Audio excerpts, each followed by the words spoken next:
Hello everyone. India পাকিস্তানের যে war, সেই ওয়ার সিচুয়েশন কিন্তু এখন যথেষ্ট একটা বলতে পারেন যে খুবই ক্রিটিক্যাল সিচুয়েশনে রয়েছে। কারণ পাকিস্তানের তরফ থেকে কিন্তু কন্টিনিউয়াস আর্টিলারি ফায়ার হচ্ছে, কন্টিনিউয়াস মিসাইল ফায়ার হচ্ছে এবং তার সঙ্গে সঙ্গে প্রচুর পরিমাণে কিন্তু ড্রোন হামলা হওয়ার আশঙ্কা কিন্তু ভারত সরকার করছে এবং বিভিন্ন জায়গাতে এয়ার সাইরেন কিন্তু বাজছে। তো লেটেস্ট অনেক কিছু ডেভেলপমেন্ট হয়েছে এবং তার সঙ্গে সঙ্গে এই ভিডিওটার মাধ্যমে আমরা ডিসকাস করব যে পরবর্তীকালে কোন কোন রাজ্য এরকম হতে পারে যেখানে পাকিস্তান মিসাইল অ্যাটাক করতে পারে বা ড্রোন অ্যাটাক করতে পারে, এবং কোন কোন রাজ্যে এই মুহূর্তে অ্যালার্ট জারি করা হয়েছে এবং কোন রাজ্য সবথেকে বেশি থ্রেট পজিশনে রয়েছে। এই সমস্ত কিছু ডিটেলস এই ভিডিওটার মধ্যে থাকবে। ভিডিওটা ভালো লাগলে লাইক করে দেবেন, চ্যানেলটাতে নতুন হয়ে থাকলে সাবস্ক্রাইব করে দেবেন এবং লেটেস্ট যা কিছু আপডেট এই ইন্ডিয়া পাকিস্তান রিলেটেড যা কিছু আসছে আমি সেগুলো পরপর করে দিতে থাকবো। সো মাস্ট চ্যানেলটার সঙ্গে জুড়ে থাকতে ভুলবেন না। দেখুন, সকাল সকাল নিউজ আসছে যে এয়ার সাইরেন কিন্তু চণ্ডীগড়ে এয়ার সাইরেন কন্টিনিউয়াস বাজছে। আপনারা যদি জানেন যে 5টা স্টেট, আমি আপনাদেরকে এখানে দেখাতে চাই 5টা স্টেট, একটা হচ্ছে জম্মু কাশ্মীর, লাদাখ, পাঞ্জাব, রাজস্থান এবং গুজরাট। এই 5টা স্টেটকে থ্রেট বর্ডার হিসেবে দেখা হচ্ছিল, মানে থ্রেট পজিশনে দেখা হচ্ছিল যে পাকিস্তান এই সমস্ত জায়গাতে কিন্তু কন্টিনিউয়াস আর্টিলারি ফায়ার করছিল, কন্টিনিউয়াস মিসাইল অ্যাটাক করছিল। বাট এখন দেখা যাচ্ছে যে পাকিস্তান এই 5টা স্টেট বাদ দিয়েও বাকি স্টেটগুলোকেও টার্গেট করছে। তার মধ্যে মুম্বাই একটা টার্গেটের পজিশনে চলে এসছে, চণ্ডীগড়কে টার্গেট করা হয়েছে সকাল থেকে, ওখানে এয়ার সাইরেন বেজেছে। আর এই 5টা সেক্টরের মধ্যে জম্মুর আমি একটা সেক্টরের নাম বলছি, সাম্বা সেক্টর। কালকে রাতে মিনিমাম 15খানা মিসাইল কিন্তু অ্যাটাক করা হয়েছে এবং আমাদের যে S-400 মিসাইল ডিফেন্স সিস্টেম ছিল, সেই S-400 মিসাইল ডিফেন্স সিস্টেম কিন্তু সেই 15খানা মিসাইলকে কিন্তু ট্যাকেল করতে পেরেছে। এছাড়া জম্মুর যে সাম্বা সেক্টর, পুলওয়ামা সেক্টর এবং উরি সেক্টর, এই 3টে সেক্টরে কিন্তু কন্টিনিউয়াস সিজ ফায়ারের যে ভায়োলেশনের কারণে যে আর্টিলারি ফায়ার হয়, সেই আর্টিলারি ফায়ার কিন্তু কন্টিনিউয়াস চলছে, সারা রাত ধরে চলেছে। কালকে আমরা জানি যে ভারত কিন্তু তার একটা প্রপার রিপ্লাই দিতে পেরেছে, INS বিক্রান্ত থেকে করাচির ওপরে অ্যাটাক করেছে। যাই হোক, এবার আসি আমরা যে কোন কোন রাজ্য এরকম থাকতে পারে যে সমস্ত রাজ্যে যে কোনো সময় হামলা হওয়ার চান্স আছে বা ইন্ডিয়া পাকিস্তানের টেনশনের কারণে ওখানে অ্যাটাক হওয়ার চান্স আছে। এরকম যদি রাজ্য দেখা যায় তাহলে এটা হচ্ছে ভারতের ম্যাপ, আপনারা দেখতে পাচ্ছেন, এইটা হচ্ছে পাকিস্তান। এবং পাকিস্তানের বেশিরভাগ যে মিলিটারি বেস আছে সেই মিলিটারি বেস কিন্তু এই পজিশনে আছে, অর্থাৎ লাহোর, ফরিদাবাদ এবং মুলতান, এই 3টে জায়গাতে কিন্তু সমস্ত এয়ার বেসগুলো রয়েছে। তো এখান থেকেই সমস্ত অ্যাটাকগুলো হচ্ছে। তো এখান থেকে আপনি যদি দেখেন সবথেকে কাছে কিন্তু 3টে জায়গা পাওয়া যাবে।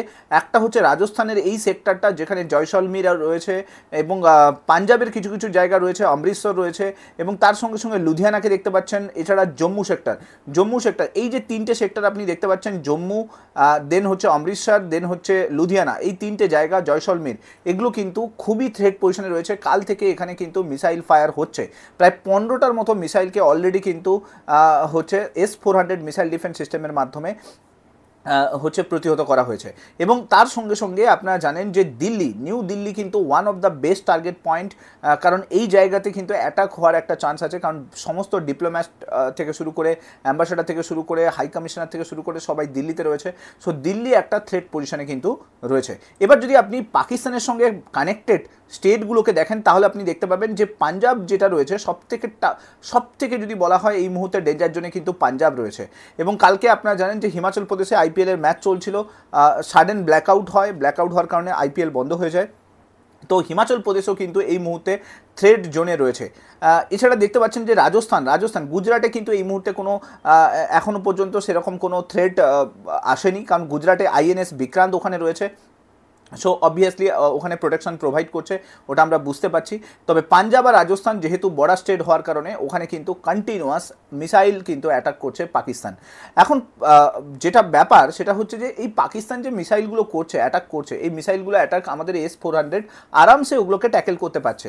কিন্তু প্রশ্ন হলো পরবর্তীকালে কি অন্য কোনো রাজ্যকে অ্যাটাক করতে পারে? দেখুন, পাকিস্তানের টার্গেট হিট লিস্টে কোন কোন জায়গাগুলো থাকবে, যে সমস্ত জায়গাতে আমাদের বড় ইনফ্রাস্ট্রাকচারাল বেস রয়েছে, যে সমস্ত জায়গাতে আমাদের বড় কোনো ট্যুরিজম সার্কিট ডেভেলপ হয়ে রয়েছে, যে সমস্ত স্টেট পাকিস্তানের জন্য বলতে পারেন যে সবথেকে থ্রেট পজিশনে রয়েছে, যেখানে পাকিস্তানের স্লিপার সেল অতটা অ্যাক্টিভ নয়, সেই সমস্ত রাজ্যকে কিন্তু পাকিস্তান অ্যাটাক করতে পারে।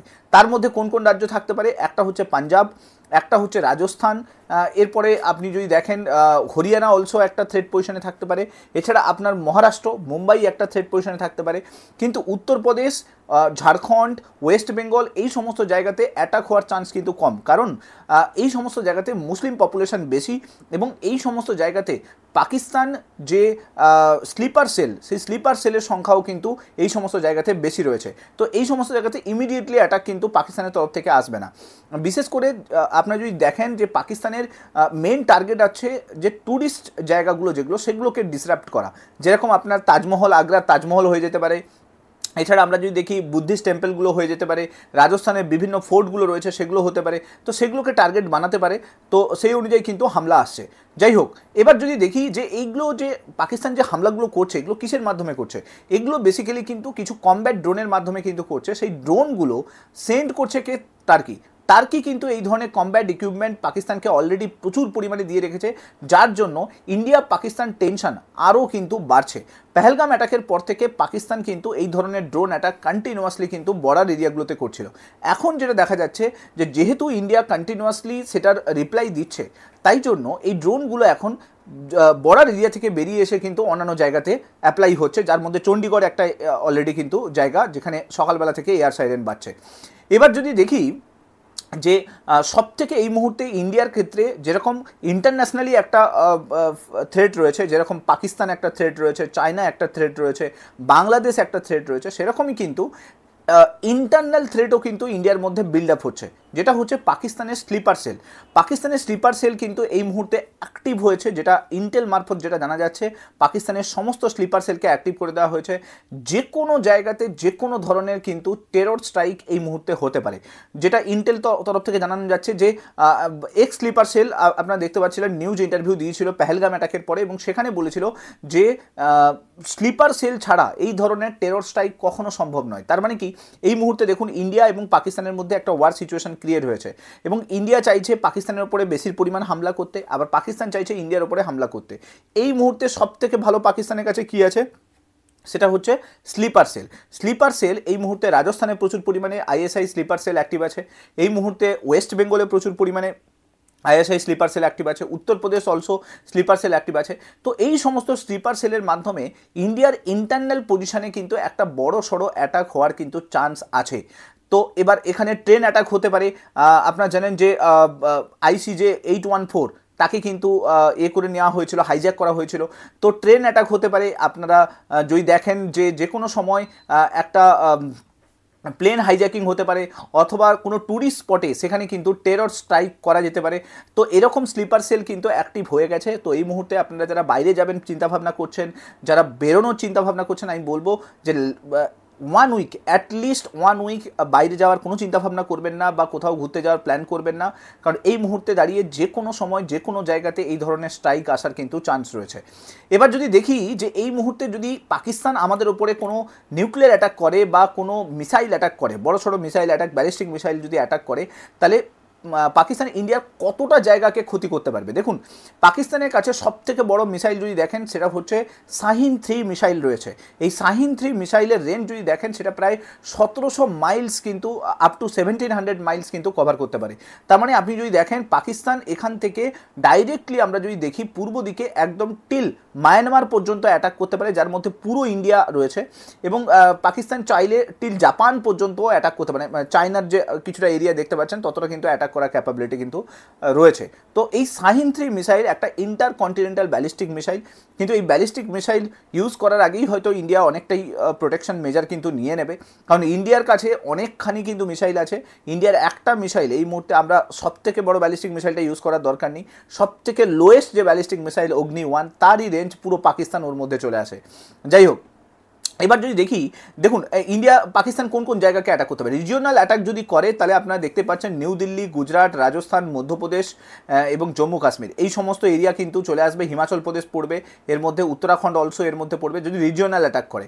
দেখুন এই যে ব্ল্যাক লাইনটা দেখতে পাচ্ছেন, এটা হচ্ছে শর্ট টার্ম ওয়ার, অর্থাৎ বর্ডার ওয়ার যদি হয় তাহলে কিন্তু এটা কভার হতে পারে।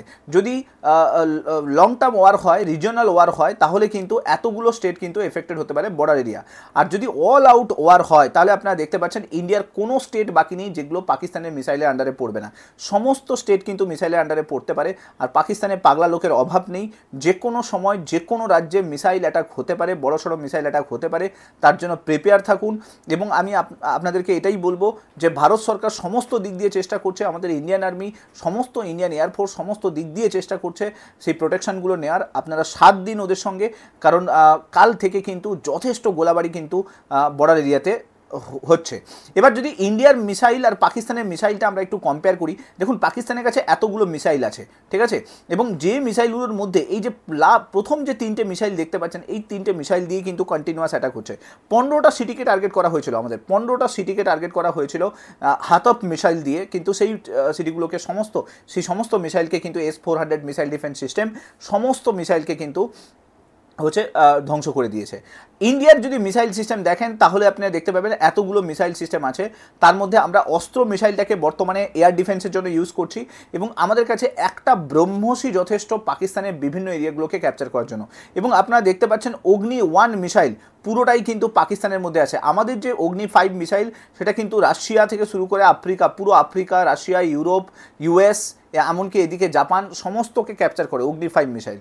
তো অত বড় মিসাইলকে ইউজ করার তো কোনো প্রয়োজন নেই। আমার মনে হয় যে ব্রহ্মোস মিসাইলকে যদি ছোটোখাটো ইউজ করা যায়, পাকিস্তান এমনিই শেষ হয়ে যাবে। পাকিস্তানে তো এমনি কিছুই নেই, তো বড় মিসাইল খরচা করে বেশি কিছু লাভ হবে না আমার মনে হয়। তো ছোট মিসাইল দিয়ে টার্গেট করেই কিন্তু সমস্ত কিছু করতে হবে।